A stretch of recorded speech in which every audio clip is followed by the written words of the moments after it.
Bismillahirrahmanirrahim. Assalamualaikum warahmatullahi wabarakatuh. Alhamdulillah wassalatu wassalamu ala Rasulillah wa ala alihi wa sahbihi wa man wala wa ba'du. Saudara-saudariku dimanapun Anda berada, alhamdulillah kita bersyukur pada Allah Subhanahu wa taala masih diberikan kesempatan untuk menunaikan ibadah siam Ramadan sampai dengan hari yang kedua ini.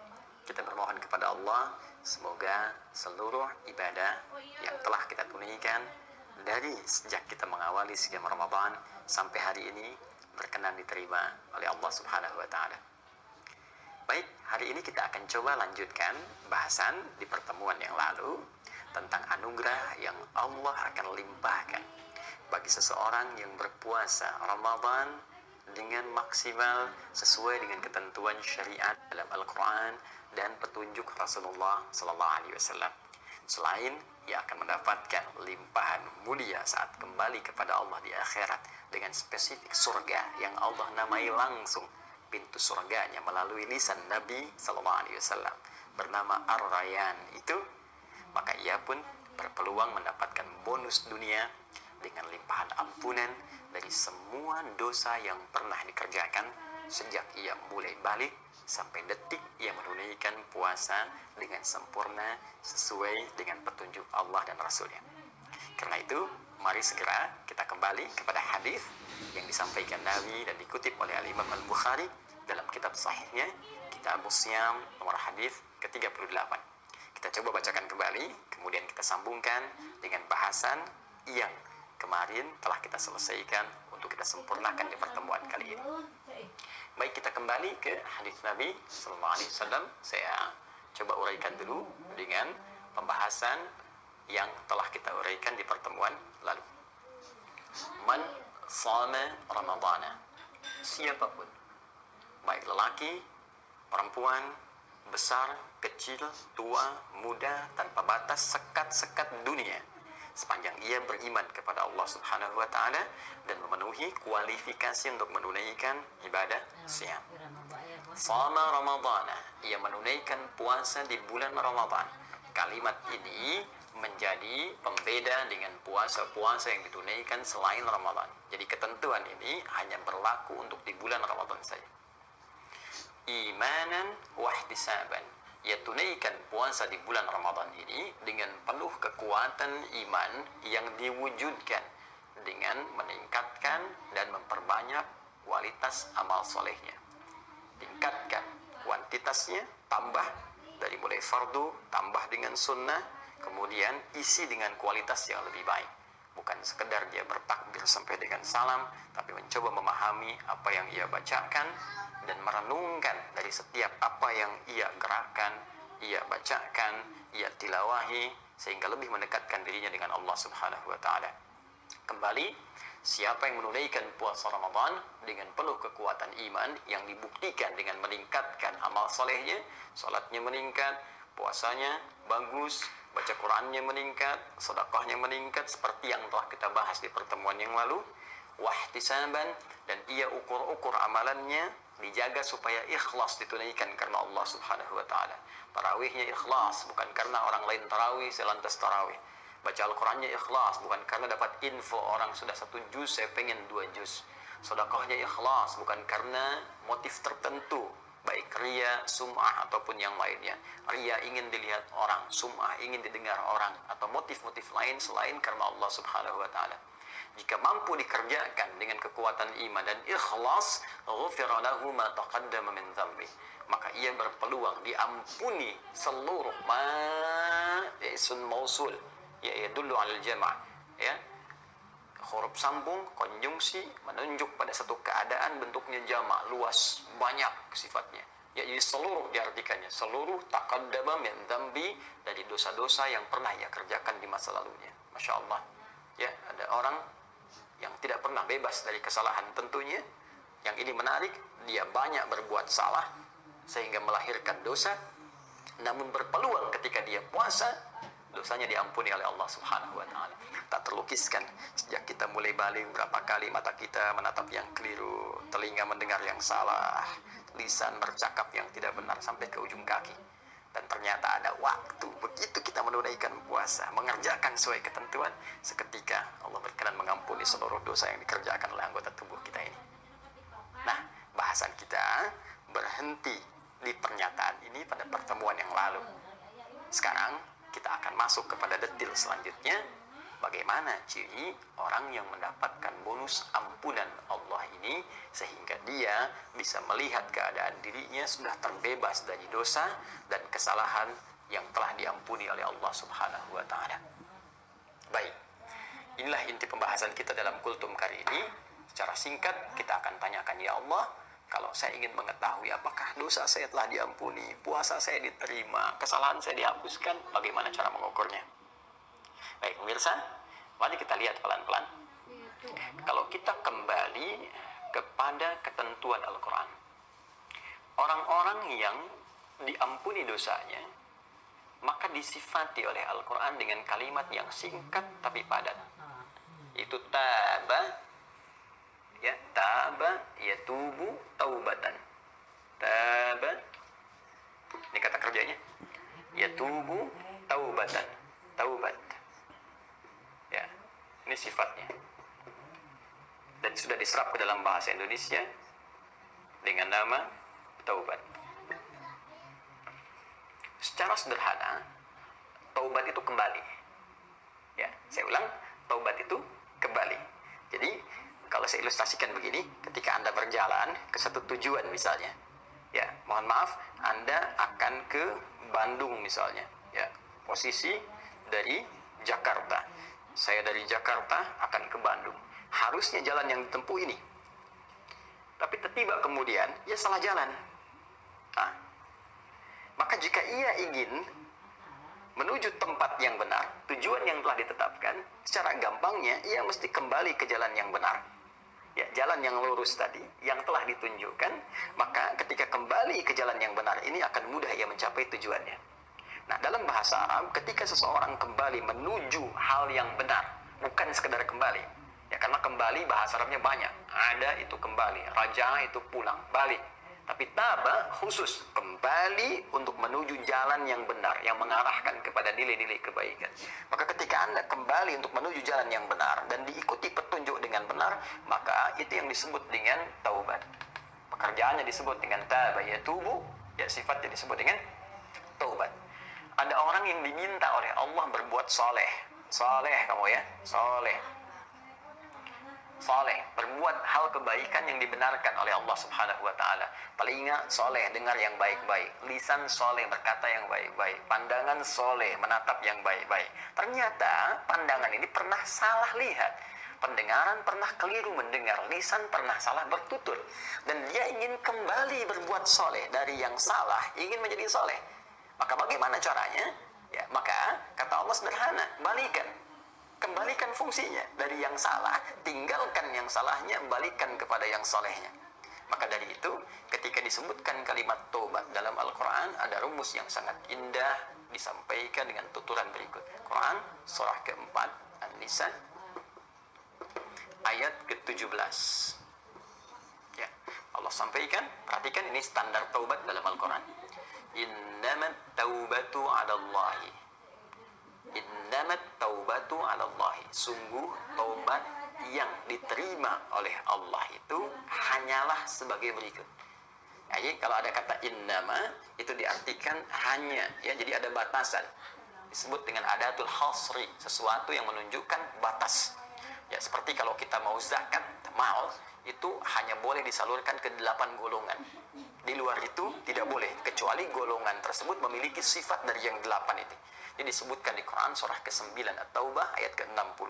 Dibuka dengan kata innama sadaqatu lil fuqara wal masakin, dan seterusnya ayat. Kalau diterjemahkan, zakat itu hanya boleh dikeluarkan pada 8 golongan berikut. Kenapa disebut hanya boleh? Karena ada kata innama di depannya. Rumus yang sama diterapkan pada kaidah taubat. Kata Allah, innamat taubatu 'ala Allah. Taubat yang diterima oleh Allah itu hanya sebagai berikut. Lilladzina ya'maluna as-su'a bijahalatin thumma yatubuna min qarib. Itu orang-orang yang pernah berbuat salah.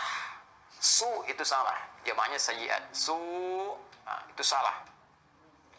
Ya, salah. Sumbernya nafsu. Ya, su itu sumbernya nafsu. Di mana ditemukan? Di Quran surah ke-12 ayat 53. Quran surah 12 ayat 53. Ya. Allah berfirman, "Wa ma ubarri'u nafsi, innan nafsa la'ammaratun bis-su' illa man rahima rabbi." Ya, dan kita, kata Allah, manusia itu, kata Allah, tidak bisa menganggap dirinya suci. Kata Nabi Yusuf alaihissalam, aku tak bisa menilai diriku suci. Karena ada nilai kemanusiaan. Hanya ya kasih Allah yang menjadikan setiap Nabi dan Rasul itu maksum, dijaga dari salah. Cuma kalau manusia biasa, nggak punya sifat maksum, pasti salah. Kenapa? Karena ada nafsu dalam dirinya. Ya, inna nafsa la'ammaratun bisu. Sungguh nafsu itu senantiasa mengarahkan pada keburukan, sesuatu yang salah. Jadi sumbernya nafsu, dan nafsu cenderung kemudian membimbing organ tubuh untuk berbuat salah. Di Quran surah ke-4 ayat 17 kata Allah, kalau ada orang pernah berbuat salah karena dorongan nafsunya, maka jalannya segera dia kembali. Tsumma yatubuna min qarib. Segera tobat. Jadi tobat itu harus disegerakan. Tobat itu jangan ditunda. Karena itu orang-orang yang cenderung mengerjakan amal soleh karena imannya, itu pasti akan ditunjukkan oleh Allah di sela-sela amal solehnya itu hal-hal yang pernah dilakukan di masa lalu dalam perbuatan salahnya. Sehingga cenderung fitrahnya mendorong dia untuk bertobat kepada Allah. Di orang-orang yang diterima oleh Allah subhanahu wa ta'ala amal solehnya dan digugurkan dosa-dosanya, yaitu orang yang saat beramal soleh itu dia merasakan kenikmatan salatnya, kenikmatan baca Qur'annya, tak sadar dia teringat dengan dosa-dosanya, lantas dia meneteskan di air matanya, ya Allah, saya pernah berbuat salah, kemana aja saya selama ini jarang menikmati bacaan Al-Quran, kemana aja saya selama ini meninggalkan sholat padahal bisa saya kerjakan sampai dengan di malam hari, kemana aja saya selama ini, ya Allah, engkau titipkan saya harta yang cukup banyak tapi enggan untuk bersedekah, sementara semua ini akan dihisab. Allahu Akbar. Jadi sifat orang yang taubat itu dijelaskan oleh Al-Quran adalah orang-orang yang ingin segera kembali berpikir untuk mengentaskan kesalahannya dan kembali kepada jalur kesolehannya. Jadi kalau Anda ingin bertanya kepada Allah secara singkat, ya Allah, bagaimana caranya saya mengetahui bila dosa saya telah diampuni olehmu? Maka cara pertama, kata Allah, lihat, kamu punya sifat taubat tidak? Nih. Saya ulangi. Kata Allah, lihat kamu punya sifat taubat tidak? Kalau punya sifat taubat, maka berita baiknya itu yang diampuni oleh Allah subhanahu wa ta'ala sebagai tanda bagian yang pertama. Apa sifat taubatnya? Sederhananya, meninggalkan jalan yang salah tadi, ini salah, tinggalkan, kembali kepada jalan yang saleh. Jadi, sifat yang pertama, untuk mengetahui apakah seseorang diampuni oleh Allah subhanahu wa ta'ala, dia memiliki sifat taubat, dengan meninggalkan yang salah untuk kembali kepada yang saleh. Jadi, ketika Anda merasakan bagian yang pertama ini, berbahagialah bahwa itu tanda pertama Allah telah menerima taubat kita dan mengampuni dosa-dosa kita. Tinggalkan yang salah. Jadi, kalau kita mau ingin lihat dengan singkat, telinga sudah nggak senang dengar yang buruk lagi, mata sudah nggak nyaman lihat yang nggak bagus lagi. Jadi setelah kita dengar ini misalnya di hari yang kedua, tiba-tiba ada tayangan di TV terlihat iklannya nggak bagus, Anda sudah nggak suka. Apa sih iklannya nggak bagus nih? Pindahkan aja, ya ganti aja. Kalau bisa tiap mau maghrib tonton Aku Suka aja misalnya, ya ayo kultum sejenak untuk berbuka.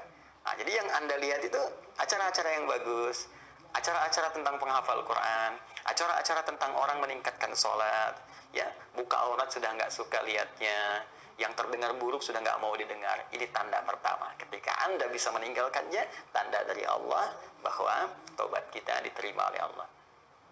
Dua, tidak cukup sekedar ditinggalkan yang salah, tapi kita harus menempuh yang soleh, jalan yang benarnya. Jadi kalau Anda cuma balik dari sini, saya salah arah, balik cuma diam di sini, ya kapan nyampenya ke Bandung? Karena itu kalau seseorang ingin mendapatkan anugerah ampunan Allah, di sini ada ampunan, ada rahmat, ada surga, ingin dapat, setelah balik dari yang salah, cepat kejar yang solehnya. Ambil ini. Karena itu disifati kemudian di ayat yang lain di Quran surah ke-5 ayat 39. Ini bahkan langsung dicontohkan oleh Allah kesalahannya pada ayat 38-nya. Ya, maaf, tidak ada manusia yang sempurna. Setiap kita pasti pernah berbuat salah. Saya pun ini mungkin hanya ditutup saja sebagian dari aib-aib. Boleh jadi Anda bisa lebih baik di hadapan Allah dibandingkan dengan saya. Karena itu kata Allah, mungkin ada yang salah dalam perjalanan hidupnya. Pernah mencuri, wasariqu wasariqatu, di ayat 38-nya.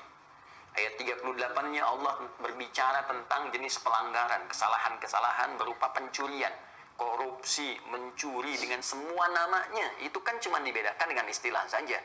Korupsi ya maling juga, mencuri apapun ya pencurian juga. Kata Allah, wasariqu wasariqatu faqta'u aydiyahuma jazaa'an bima kasaba nakalan minallah.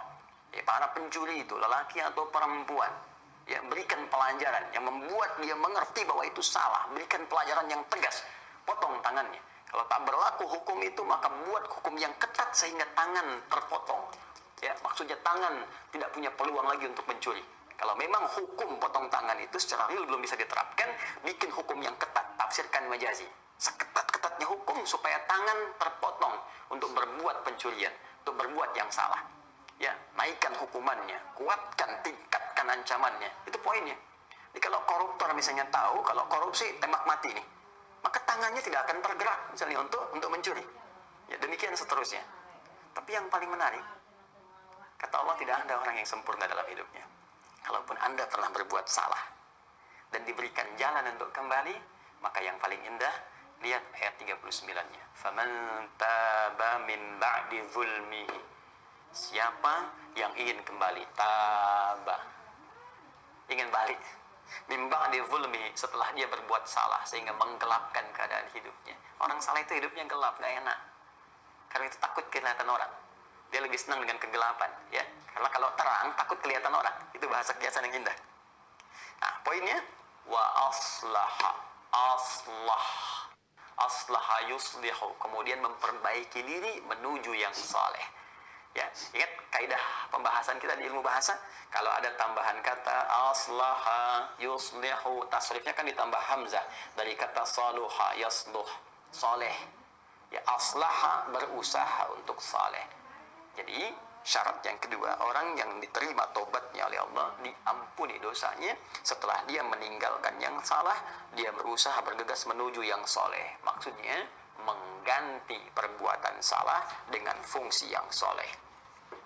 Apa yang salah di pandangan? Melihat yang diharamkan. Bagaimana kalau kita ingin tobat dari situ? Tinggalkan yang haram, ganti dengan yang soleh, yang halal. Pandang yang baik-baik, dengar yang baik-baik, ucapkan yang baik-baik. Jadi secara singkat, di hari kedua, di bulan Ramadan ini, kalau kita ingin mengukur apakah dosa kita diampuni oleh Allah sampai hari kedua ini, maka sederhana. Apakah kita sudah berkenan meninggalkan yang diharamkan oleh Allah? Dan sekarang bergegas untuk merencanakan perbuatan baik, untuk menutup yang salah-salah itu, sehingga lebih soleh di hadapan Allah Subhanahu wa Ta'ala. Berapa usia Anda saat ini? 30? 40? 50? 60? Dari sekian usia yang telah Allah titipkan, berapa waktu yang telah terbuang selama ini untuk berbuat yang salah dengan cita-cita surga yang diharapkan itu? Apakah sebanding? Jika Anda menyadari bahwa yang dulu sudah banyak yang salah, maka setidaknya yang tersisa kita gunakan untuk membentuk yang saleh. Tutup yang salah, jadikan masa lalu sebagai pelajaran untuk memulai hidup baru yang lebih baik. Abaikan pernyataan manusia, abaikan pandangan manusia. Siapapun Anda, apakah pernah bertempat satu tempat tertentu, berbuat keburukan tertentu, boleh jadi itu jalan dari Allah supaya Anda merasakan kenikmatan taubat dan meninggalkan perbuatan itu untuk kembali kepada ridha Allah Subhanahu wa Ta'ala. Jika Anda tak mampu berlomba dengan orang soleh meningkatkan ketaatan, setidaknya berlomba dengan para pendosa untuk bertobat di hadapan Allah Subhanahu wa Ta'ala. Nah, saudara-saudariku, ini jawaban dari pertemuan yang lalu. Semoga amalan kita diterima oleh Allah Subhanahu wa Ta'ala. Semoga dosa kita diampuni oleh Allah Subhanahu wa Ta'ala. Dan semoga seperti namanya, Ramadan memberikan hikmah di balik penamaan ini, yang memberikan tanda bahwa dosa-dosa kita sudah hilang saat kita menunaikan ibadah puasa. Pertanyaannya, apa sebetulnya makna Ramadan itu? Apa kaitannya dengan pengguguran dosa? Kita akan lihat dalam pertemuan yang berikutnya, edisi Aku Suka pada hari ketiga. Adi Hidayat, subhanakallahumma wa bihamdika, asyhadu an la